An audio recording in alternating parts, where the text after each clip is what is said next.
Welcome to Culture Crash, where we examine what's new and old in entertainment. I never owned a PlayStation 4, but I did pre-order a PlayStation 5 that I've had for a little over a month, which has meant I've spent a little more than a month devouring as many of the PS4 favorites and some PS3 favorites that I've never been able to play before. I've spent time playing Spider-Man, which I loved, and Madden, which remains fun even after all these years. But I was absolutely not prepared for how blown away I would be by The Last of Us and The Last of Us Part 2.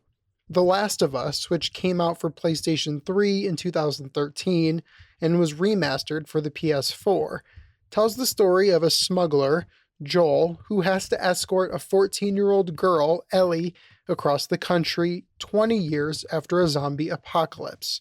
The Last of Us Part 2 picks up on the story after the events of that original game and totally subverts the audience's expectations for where things are going.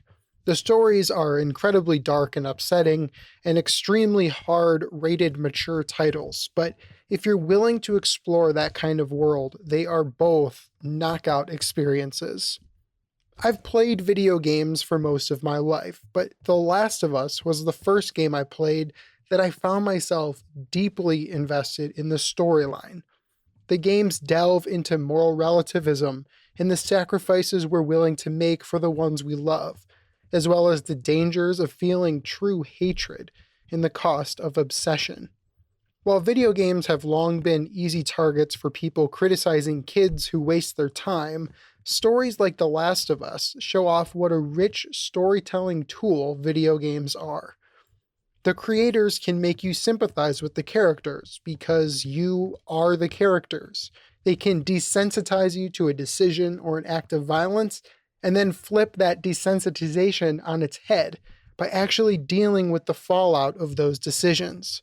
They can force you, the player, to do things you don't want to do, and then examine those events from another perspective in a way that I've never experienced before.